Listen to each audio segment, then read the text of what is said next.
ഒരുപാട് നാളത്തെ ആഗ്രഹമായിരുന്നു ഗുരുവായൂരപ്പനെ കാണണം, അമ്പലത്തിലോട്ട് പോകണമെന്നുള്ളത്. പക്ഷേ ഇതുവരെ ഒരു അവസരം കിട്ടിയിട്ടില്ല. ഇപ്പോഴാണ് അതിനൊരു അവസരം കിട്ടിയത്. ഞങ്ങൾ ഗുരുവായൂർ അമ്പലത്തിലോട്ട് പോകാൻ വേണ്ടി റെഡി ആയിക്കൊണ്ടിരിക്കുകയാണ്.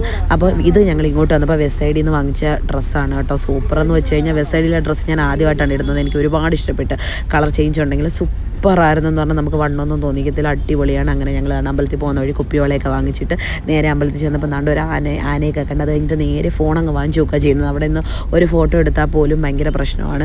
കാരണം ഞങ്ങളൊരു ഫോട്ടോയൊക്കെ എടുത്തപ്പോഴത്തേനെങ്കിൽ അവരിങ്ങനെ ഫോൺ വാങ്ങിച്ച് ചെക്ക് ചെയ്തു. അത് കഴിഞ്ഞിട്ട് നേരെ നമ്മൾ ഭഗവാനെ കണ്ട് തൊഴുത്. കാരണം ഞായറാഴ്ച ആയതുകൊണ്ട് റോഡിൽ വരെ ഭയങ്കര തിരക്കായിരുന്നു. അപ്പം അത് കഴിഞ്ഞ് നമ്മൾ തൊഴുത് കഴിഞ്ഞിട്ട് നേരെ ഇറങ്ങി. വിശപ്പ് സഹിക്കാൻ പറ്റത്തില്ലായിരുന്നു. അപ്പുറത്തെ കടയിൽ കയറി ഞങ്ങൾ മസാല ദോശയൊക്കെ കഴിച്ച്. മസാല ദോശയൊക്കെ ഭയങ്കര ടേസ്റ്റായിരുന്നു. അപ്പോഴാണ് മിന്നി കുറേ കോമഡിയൊക്കെ ഇരുന്ന് പറഞ്ഞ് ഏതാണ്ട് കരഞ്ഞ് അവിടെ കോമഡിയൊക്കെ കേട്ട്. അത് കഴിഞ്ഞിട്ട് തിരിച്ചു വന്നപ്പോഴത്തേക്ക് നമ്മൾ ഇതാണ്ട് ഒരു ചേട്ടൻ്റെ ഓടക്കുഴൽ പുള്ളി നന്നായിട്ട് വായിക്കുന്നുണ്ട്. അതൊക്കെ കേട്ട് ഒരു ഓടക്കുഴൽ വാങ്ങിച്ച് വീട്ടിലോട്ട് പോയി.